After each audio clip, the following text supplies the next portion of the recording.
ನಮಸ್ಕಾರ. CBS ವಾರ್ತೆಗಳಿಗೆ ಸ್ವಾಗತ. ವಾರ್ತೆಗಳ ವಿವರ.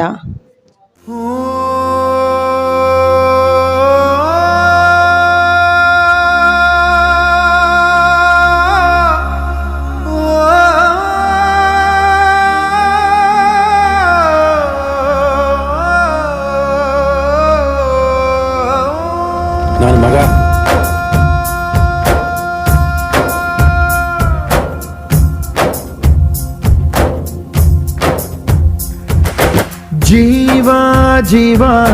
ಜೀವಾನಂ ದೈವ ಕಣು ಇವನು,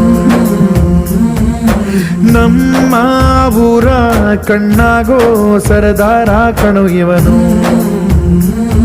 ನಿನ್ನ ನುಡಿಯ ಜಗ ಮೆಚ್ಚಿಕೊಳ್ಳಬೇಕು, ನಡಿಗೆ ನೋಡಿ ಕೈ ಎತ್ತಿ ಮುಗಿಯಬೇಕು. ಅಪರೂಪದ ಮಾಣಿಕ್ಯವೇ ನಮ್ಮೂರಿನ ದೊರೆ.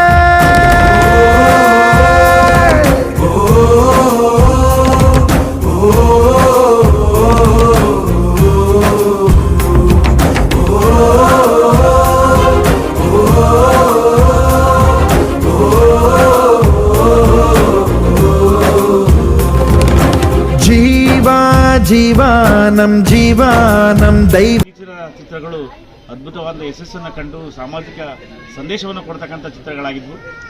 ಮನುಷ್ಯ ಸಾವು ಮತ್ತು ಹುಟ್ಟು ಅದು ಅನಿವಾರ್ಯ, ಆದರೆ ಅಕಾಲಿಕವಾಗಿ ಹೋಗಿದ್ದು ನಮ್ಮೆಲ್ಲರಿಗೂ ದುಃಖ ತಂದಿದೆ.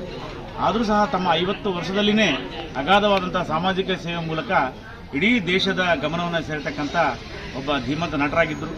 ವಿಶೇಷವಾಗಿ ನಮ್ಮ ಗಂಗಾವತಿ ಕಿಷ್ಕಿಂಧ ಭಾಗದ ಬಗ್ಗೆ ಪುನೀತ್ ರಾಜ್ಕುಮಾರ್ ಅವರಿಗೆ ಏನಿಲ್ಲದ ಅಭಿಮಾನ.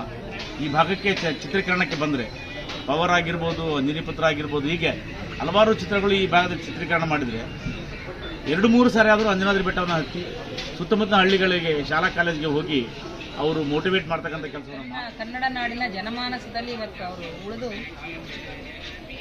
ಚಿರಂಜೀವಿಯಾಗಿ ಇವತ್ತು ಮೆರಿತಾ ಇದ್ದಾರೆ. ಹಾಗಾಗಿ ಅವ್ರ ಹುಟ್ಟದಬ್ಬ ಒಂದು ದಿನಕ್ಕೆ ಮೀಸಲಲ್ಲ, ಪ್ರತಿನಿತ್ಯನೂ ಹುಟ್ಟದಬ್ಬ ಥರನೇ ಆಚರಣೆ ಮಾಡ್ತೀವಿ. ಯಾಕಂದರೆ ಪ್ರತಿಯೊಂದು ಊರಲ್ಲಿ, ಪ್ರತಿಯೊಂದು ಗ್ರಾಮದಲ್ಲಿಯೂ ಸಹಿತ ನಾವು ಇವತ್ತು ಪುನೀತ್ ಅವರ ಒಂದು ಭಾವಚಿತ್ರ ಮತ್ತು ಯಾವುದೇ ರೀತಿ ಬ್ಯಾನರು, ಸರ್ಕಲ್ಲು, ದೇವಸ್ಥಾನ ಈ ಥರ ಎಲ್ಲ ನೋಡ್ತಾ ಇದ್ದೀವಿ. ಯಾವ ಸಾಧು ಸಂತರು ಅಥವಾ ಯಾವುದೇ ದೇವರಾದರೂ ಒಂದು ಭಾಗಕ್ಕೆ, ಒಂದು ಜನಾಂಗಕ್ಕೆ ಸೀಮಿತ ಅಂತ ನಾವು ಅಂತೀವಿ. ಆದರೆ ಈಗ ನಾವು ಪುನೀತ್ ರಾಜ್ಕುಮಾರ್ ನೋಡಿದಾಗ ಅನಿಸುತ್ತೆ, ಯಾವುದೇ ಜಾತಿ, ಮತ, ಜನಾಂಗ, ಪಕ್ಷ ಯಾವುದೇ ಇಲ್ಲ, ಪ್ರತಿ ಒಂದು ಗ್ರಾಮದಲ್ಲಿಯೂ ಸಹಿತ ಅವತ್ತು ಅವರ ಒಂದು ಭಾವಚಿತ್ರಕ್ಕೆ ಪೂಜೆ ಸಲ್ಲಿಸ್ತಾರಂದರೆ ಅವ್ರು ಮಾಡಿದಂತಹ ಸಾಮಾಜಿಕ ಕಾರ್ಯ ಇವತ್ತು ಅದಕ್ಕೆ ಉದಾಹರಣೆ ಅಂತ ಹೇಳಿ. ಚಲನಚಿತ್ರ ನಾಯಕರಾದ ಡಾಕ್ಟರ್ ಪುನೀತ್ ರಾಜ್ಕುಮಾರ್ ಅವರ ಹುಟ್ಟಿದಬ್ಬ 50ನೇ ಹುಟ್ಟಿದಬ್ಬವಿದೆ. ದೇವರು ಅವರಿಗೆ ಎಷ್ಟು ಬೇಗ ಕರ್ಕೊಂಡದಪ್ಪ ಅಂತಂದರೆ 50 ವರ್ಷ ಸಹಿತ ಮುಗಿಸೋದಕ್ಕಿಂತ ಮೊದಲು 47ನೇ ವರ್ಷಕ್ಕೆ ಅವರಿಗೆ ಇದು ಮಾಡ್ಕೊಂಬಿಟ್ಟ. ಭಾಳ ಒಂದು ದುಃಖದ ಸಂಗತಿ. ಏನಪ್ಪ, ಎಲ್ಲರೂ ಆ ಒಂದು 46ನೇ ವರ್ಷ, 47 ಭಾಳ ಇದಾಯಿತು. ದುಃಖದ ಸಂಗತಿ ಅನ್ಕೋಬೇಕು. ಅವರು ಭಾಳ ಇನ್ನೂ ಮುತ್ತರಕ್ಕೆ ಹೋಗ್ತಾ ಇದ್ದರು, ಇನ್ನೂ ಮೇಲೆತ್ತರಕ್ಕೆ ಹೋಗ್ತಾ ಇದ್ದರು. ದೇವರು ಅವ್ರನ್ನ ಕರ್ಕೊಂಡ್ಬಿಟ್ಟ. ಅದನ್ನು ನಾವೆಲ್ಲ ಪ್ರತಿ ವರ್ಷ ನಮ್ಮ ಈ ನೀಲಕಂಠೇಶ್ವರ ನಗರದವರು ಪ್ರತಿ ವರ್ಷ ಇದು ಸ್ವಯಂ ಪ್ರೇರಿತ ರಕ್ತದಾನ ಹಾಗೂ ಸಾರ್ವಜನಿಕ ಅನ್ನ ಸಂತರ್ಪಣೆ ಮಾಡಿಸ್ತಾರೆ. ಅದೇ ರೀತಿಯಾಗಿ ಪ್ರತಿ ವರ್ಷ ಮುಂದಕ್ಕೂ ನಾವು ಮಾರ್ಗದರ್ಶನ ಮಾಡ್ಕೊಂಡು ಹೋಗಲಿ ಅಂತೇಳಿ ನಾನು ಅವರಿಗೆ ಹಾರೈಸ್ತೀನಿ.